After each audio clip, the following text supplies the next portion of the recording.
Hello everyone, how are you all? I hope well and good. As you know, myself is Anil Kumar and I am here at this platform for the subject zoology. So हमारा जो regular session था उसमें हमने biomolecule जो unit थी वो discuss करते हुए आ रहे थे, ठीक है। तो उस सीरीज में हमने डिस्कस करा था कि बायोमोलिक्यूल्स क्या होते हैं, देन अमाइनो एसिड्स क्या हैं, उसके बाद हमने लिपिड्स को डिस्कस करा था। तो उसी सीरीज में हमारा आज का सेशन डिजाइंड है। तो बायोमोलिक्यूल्स तो हमारी प्रॉपर जो मेन यूनिट है उसके अंडर हमारा जो डिस्कशन रहेगा वो रहेगा based on primary and secondary metabolites, ठीक है। Primary and secondary metabolites. तो हमें सबसे पहले तो देखना है कि मेटाबोलाइट्स क्या होते हैं, ठीक है। बेसिकली मैं बात करूं तो मेटाबोलाइट्स क्या हैं, देन सेकेंडरी और प्राइमरी क्या है, मतलब ये अलग अलग हैं या फिर सेम चीजें हैं। देखो मेटाबोलाइट्स क्या है, पहला डिस्कशन रहना चाहिए हमारा मेटाबोलाइट्स क्या हैं, ठीक है, इस पर बेस्ड होना चाहिए। देन प्राइमरी और सेकेंडरी अलग अलग डिफाइंड है, दैट मीन्स दोनों चीजें एक तो नहीं है, अदरवाइज दोनों को एक ही लिख देते हैं, ठीक है। सीधा मेटाबोलाइट्स लिख के छोड़ देते, प्राइमरी और सेकेंडरी को आगे फर्दर डिफाइन नहीं करते। तो दूसरी चीज होनी चाहिए हमारी प्राइमरी मेटाबोलाइट्स क्या है, ठीक है, और तीसरी चीज होनी चाहिए हमारी सेकेंडरी मेटाबोलाइट्स क्या हैं, ठीक है। तो सबसे पहले हम मेटाबोलाइट्स का डिस्कशन करेंगे, देन हम प्राइमरी मेटाबोलाइट्स क्या हैं, देन सेकेंडरी मेटाबोलाइट्स क्या हैं, देन इनके कुछ एग्जांपल्स एंड एनसीईआरटी में डिस्क्राइब्ड थियरी को भी अपन क्या करेंगे, डिटेल करेंगे एक बार, ठीक है। So the heading is metabolites,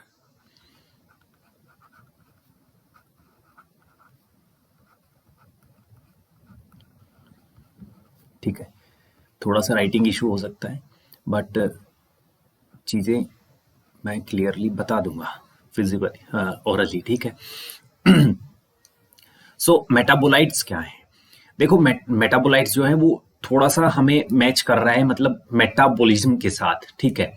तो चीजें तो वही हैं बिकॉज मेटाबोलाइट्स जो है वो मेटाबॉलिज्म में पार्टिसिपेट करते हैं, लेकिन अगर अपन इनको साइंटिफिक वे में देखें तो मेटाबोलाइट्स बेसिकली होते क्या है, ठीक है। तो मेटाबोलाइट्स जो हैं ये हैं इंटरमीडिएट्स,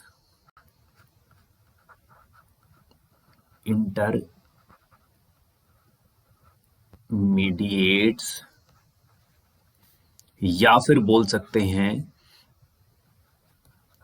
एंड प्रोडक्ट्स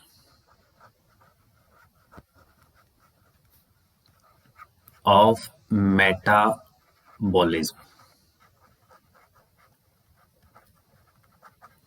ठीक है। या तो इंटरमीडिएट होंगे, इंटरमीडिएट का मतलब समझते हो, इंटरमीडिएट का मतलब होता है कोई भी रिएक्शन है, सपोज दैट एक रिएक्शन है, एग्जांपल की मैं बात करूं, एक रिएक्शन है, रिएक्शन जैसे कि एक्स है, ठीक है। इस रिएक्शन के 4 स्टेप हैं, 1 2 3 और 4 स्टेप है, ठीक है। लेकिन जब तक तीसरा स्टेज नहीं आता ना, तीसरा स्टेप, तब तक ये रिएक्शन कंप्लीट नहीं होती। और ये वाली स्टेप जो है ना वो इंटरमीडिएट स्टेप है, ठीक है। ये है इंटरमीडिएट स्टेप, ठीक है। सिंपल सा मतलब ये है कि ये वाली स्टेज होना या स्टेप होना जरूरी है इस रिएक्शन में, इस रिएक्शन के कंप्लीशन के लिए। और इंटरमीडिएट का मतलब होता है ये मिड में रिएक्शन जो चलती है, लगभग जैसे कि ये रिएक्शन कंप्लीट होती है हमारी 4 मिनट में, ठीक है। तो ये वाला इंटरमीडिएट जो स्टेप आता है या स्टेज आती है वो आती है फिक्स 2 मिनट वाले टाइम सेगमेंट पर, ठीक है। तो इंटरमीडिएट जस्ट मिड जो होती है रिएक्शन की वहां परफॉर्म होता है। तो ऐसे प्रोडक्ट केमिकल्स जो कि किसी भी रिएक्शन में इंटरमीडिएट का काम करते हो, यानी कि फंक्शन उनका इंटरमीडिएट के फॉर्म में हो, या फिर एंड प्रोडक्ट हो किसी भी मेटाबॉलिज्म के या मेटाबॉलिक रिएक्शन के। जैसे मान लो ये रिएक्शन कंप्लीट, रिएक्शन एक्स जो है वो 4 स्टेप में कंप्लीट होती है और इसका फाइनल प्रोडक्ट जो बनता है पी प्रोडक्ट बनता है, ठीक है। तो ये वाला जो प्रोडक्ट है या ये मेटाबॉलिज्म जो हुआ है कंप्लीट, उसका क्या है, एंड प्रोडक्ट है या फिर फाइनल प्रोडक्ट है, तो इसे अपन क्या बोल सकते हैं, मेटाबोलाइट बोल सकते हैं। ठीक है, बेसिकली। और अगर मैं बात करूं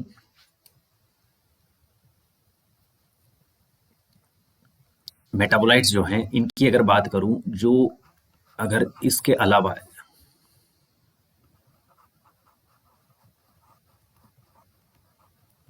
substances which are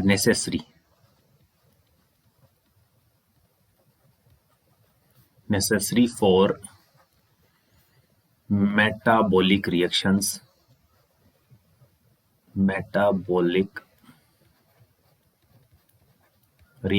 या मेटाबॉलिज्म।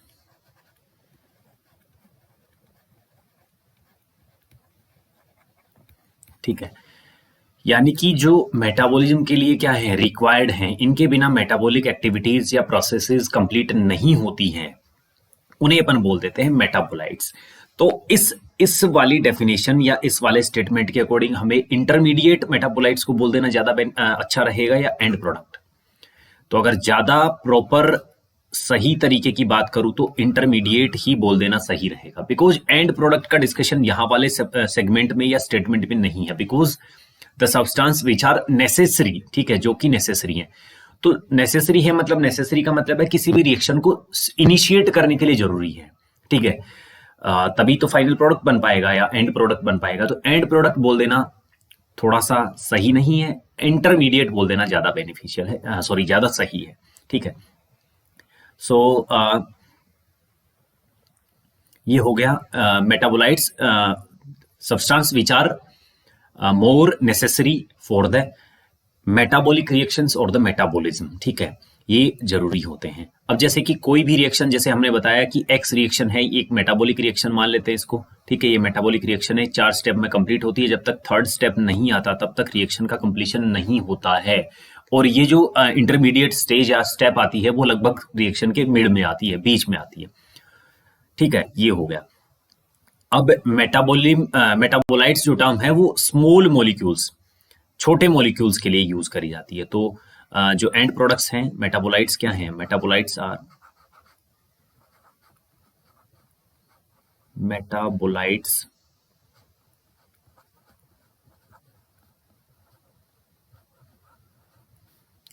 बेसिकली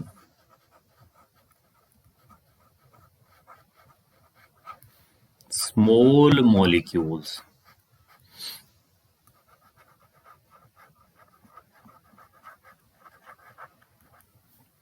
ये वाली चीज हमें याद रखनी है, यानी कि छोटे मॉलिक्यूल्स को ही अपन मेटाबोलाइट्स बोल देते हैं, जो कि किसी भी रिएक्शन में इंटरमीडिएट की तरह फंक्शन करते हैं। ठीक है, अब बात आती है जो मेटाबोलाइट्स हैं उनके 2 टाइप हमने एनसीईआरटी में देखे। ठीक है, जो मेटाबोलाइट्स हैं,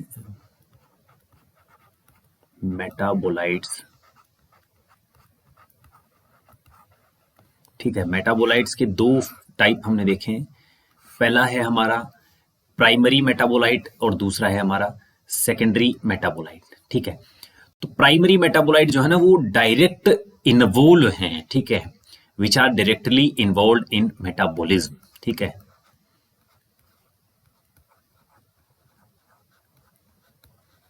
डायरेक्टली इन्वॉल्व इन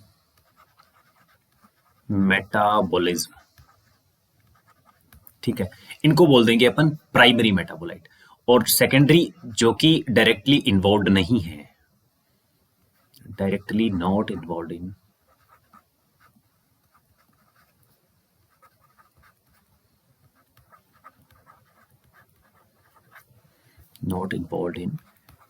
मेटाबॉलिज्म। ठीक है, यानी कि जो डायरेक्ट मेटाबॉलिक एक्टिविटीज में इन्वॉल्व नहीं है वो वाले सेकेंडरी मेटाबोलाइट्स हैं, यानी कि small molecules which are not directly involve in metabolic activities, metabolic reactions और metabolism are known as secondary metabolites, but which metabolites or intermediates are directly involved in the metabolic activities, these are known as primary metabolites. ठीक है, अब जो metabolites हो गए ये हमारे, ठीक है। इसके बाद मैं अगर बात करूं, जो भी हमारे मेटाबोलाइट्स हैं, ये किसी भी रिएक्शन में, कोई भी रिएक्शन है, हर एक मेटाबॉलिज्म या मेटाबॉलिक एक्टिविटी जो है एक केमिकल रिएक्शन है देखा जाए तो, ठीक है। तो वो वाली केमिकल रिएक्शन जो है वो रिएक्शन जो है वो केमिकल बेस्ड रिएक्शन है, यानी कि बहुत सारे केमिकल्स वहां पर इन्वॉल्व होते हैं, ठीक है। तो उन केमिकल्स की रिएक्शन को, जो कि मेटाबॉलिक रिएक्शन या मेटाबॉलिज्म होने वाली है, इसको इनिशिएट करना या फिर इसको कंप्लीट होने में जो भी हेल्प होंगी, ये केमिकल सब्सटेंसेस करेंगे, जो कि प्राइमरी और सेकेंडरी के नाम से जाने जाते हैं। इन्हें अपन in short PMs, primary metabolites, इनको सेकेंडरी मेटाबोलाइट्स एसएमएस, या फिर स्पेशलाइज्ड मेटाबोलाइट भी बोल देते हैं।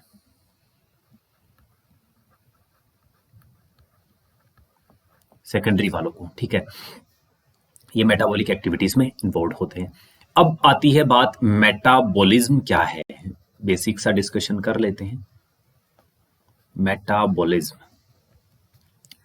जो भी सारी एंटायर रिएक्शंस हमारी बॉडी में, लिविंग बॉडी में होती हैं या फिर कैरी ऑन करती है हमारी लिविंग बॉडी, वो सारी की सारी रिएक्शंस क्या होती हैं, मेटाबॉलिज्म या मेटाबॉलिक रिएक्शंस कहलाती हैं। मेटाबॉलिज्म को अपन एक और लैंग्वेज बोल सकते हैं, metabolic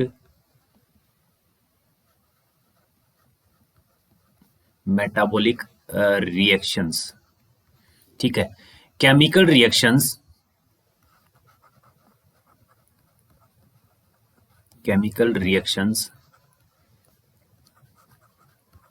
which are carried out in a living body, ठीक है, जो कि एक लिविंग बॉडी या फिर लिविंग ऑर्गेनिज्म में क्या करती हैं, कंटिन्यू रहती हैं, ठीक है, फॉर दियर सर्वाइवल,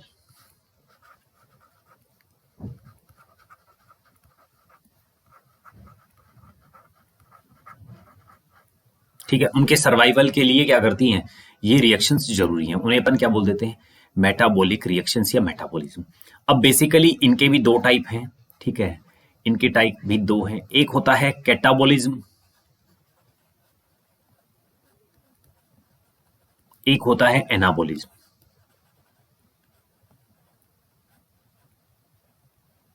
ठीक है। अब कैटाबॉलिज्म जो होता है ये ब्रेकडाउन प्रोसेस है, ठीक है, ब्रेकडाउन रिएक्शन है, और ये क्या है, सिंथेसिस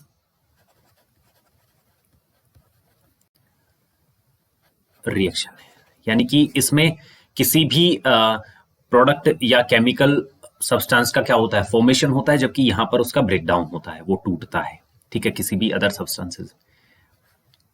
जैसे अपन बेसिक रिएक्शन की बात करें, जैसे कि ग्लूकोज है C6H12O6, ठीक है, ये जो है वो ऑक्सीजन की प्रेजेंस में टूटता है, ठीक है, ऑक्सीजन की प्रेजेंस चाहिए होती है, यहाँ पर ये इंटरमीडिएट बोल सकते हैं।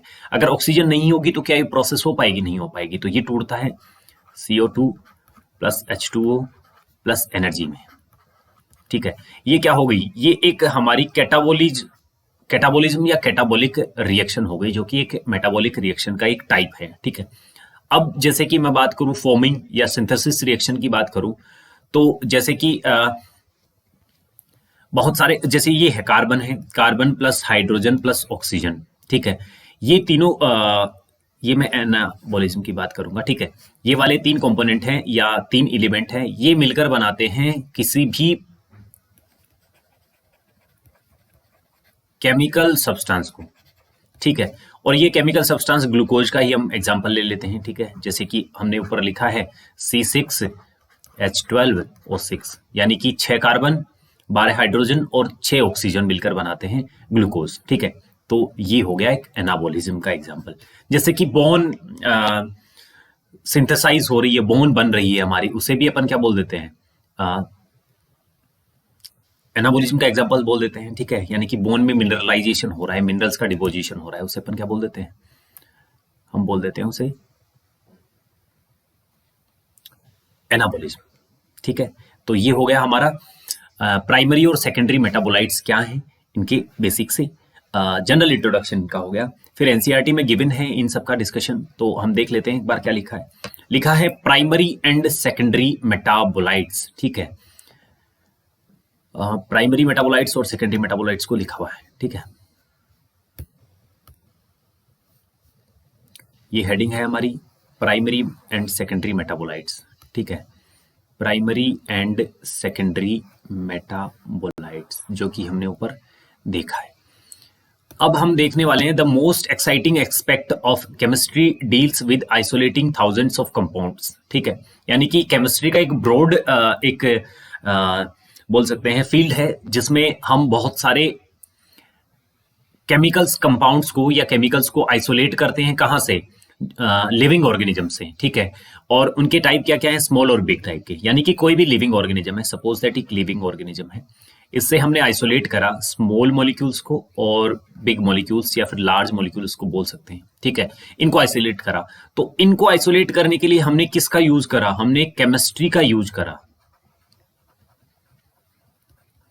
बिकॉज केमिकल कंपोजिशन किसी भी सब्सटेंस या लिविंग बॉडी के कंपाउंड्स का हमें फाइंड आउट करना है तो हमें केमिस्ट्री में जाना पड़ेगा। Because as we know, as we have discussed earlier, C6H12O6 ये क्या है?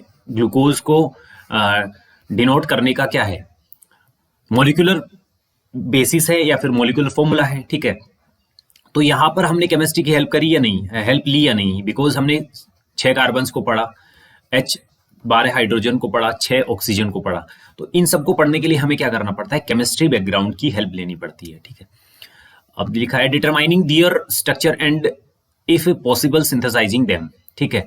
और हम इसी फील्ड में हम एक चीज और पढ़ते हैं, उनके केमिकल स्ट्रक्चर या स्ट्रक्चर को भी डिफाइन करते हैं और उनके सिंथेसिस को भी अगर पॉसिबल होता है तो उसे परफॉर्म करने की कोशिश करते हैं, ठीक है। नेक्स्ट लिखा है if one were to make a list of biomolecules, such a list would have thousands of organic compounds including amino acids। यानी कि अगर हम किसी भी लिविंग ऑर्गेनिज्म को केमिस्ट्री की हेल्प से उनके केमिकल कंपाउंड्स में डिफाइन करें स्मॉल और लार्ज में, तो वहां पर बहुत सारे एक बड़ी लिस्ट मिलेगी जिसमें अमाइनो एसिड्स, शुगर आदि एटसेट्रा क्या होंगे? इंक्लूड होंगे।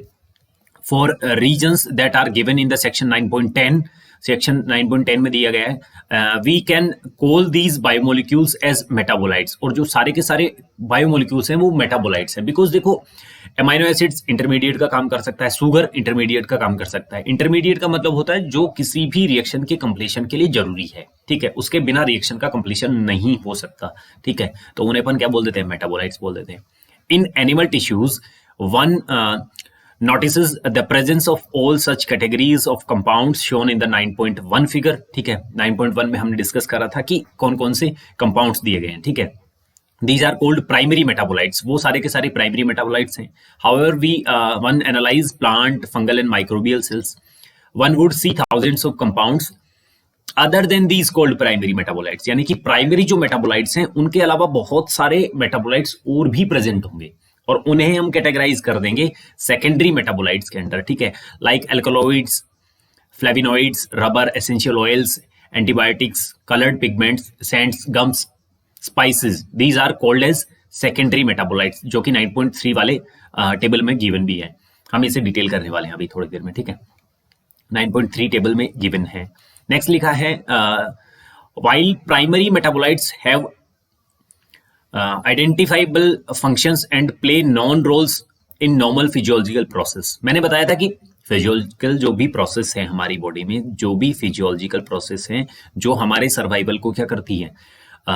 मेंटेन करती हैं, वो सारी की सारी फिजियोलॉजिकल प्रोसेस जो है वो मेटाबॉलिक प्रोसेस ही कही जाती है या मेटाबॉलिज्म के अंडर ही आती हैं, ठीक है। उन्हें मेटाबॉलिज्म हम बोल देते हैं। Metabolism is a set of all the physiological processes और reactions which are carried out by a living body, ठीक है। किसी भी लिविंग बॉडी में जितनी भी फिजियोलॉजिकल प्रोसेसेस को कैरी करा जाता है उन सारी प्रोसेसेस के सम को यानी कि सेट को, उनके सबके एडिशन को, जोड़ को अपन क्या बोल देते हैं? मेटाबॉलिज्म बोल देते हैं, ठीक है। तो प्राइमरी मेटाबोलाइट्स हैं, उनका सीधा सा रोल हमें मिलता है देखने को। We do not at the movement understand the role of functions of all the secondary metabolites, ठीक है।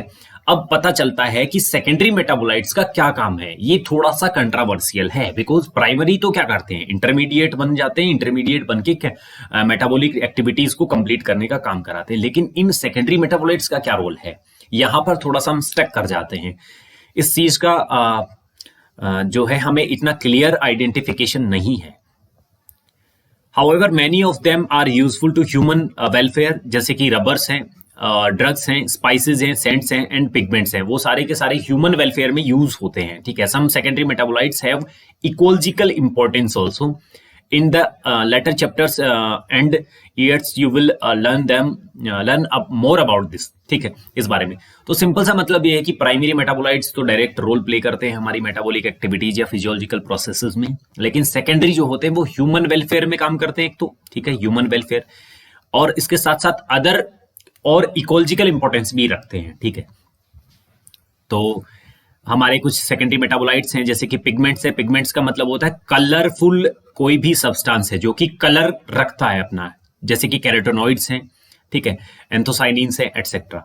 अब दूसरा आता है एल्कलॉइड्स। एल्कलॉइड्स में क्या है, मॉर्फिन आती है, कोडीन आती है, और फिर है टर्पेनॉइड्स हैं जैसे कि मोनोटर्पीन्स हैं, डाइटर्पीन्स हैं। ठीक है, एसेंशियल ऑयल्स हैं जैसे कि लेमन ग्रास ऑयल है।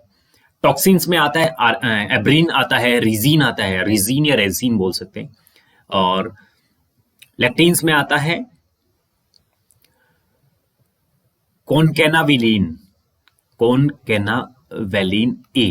ठीक है, ड्रग्स में आता है विनब्लास्टिन आता है, कर्क्यूमिन आता है। ठीक है, और पॉलीमरिक सब्सटेंसेस। पॉलीमरिक सब्सटेंस का मतलब क्या है, जो कि बहुत सारी मोनोमर यूनिट से मिलकर बने हैं। ठीक है, यानी कि अगर मैं पॉलीमर की बात करूं, ये एक पॉलीमर है तो ये किससे मिलकर बना होगा, बहुत सारी मोनोमर्स के रिपीटेशन से मिलकर बना होगा। ठीक है, तो पॉलीमरिक सब्सटेंसेस में रबर आता है, गम आते हैं और सेलुलोज आता है। ठीक है, तो ये हो गया हमारा general discussion about the secondary primary and the secondary metabolites. इससे पहले हमने मेटाबोलाइट्स को डिफाइन करा। मेटाबोलाइट्स वो सारे के सारे केमिकल कंपाउंड्स या फिर सब्सटेंसेस हैं जो किसी भी मेटाबॉलिक एक्टिविटी में इंटरमीडिएट या फिर एंड प्रोडक्ट का काम करते हैं।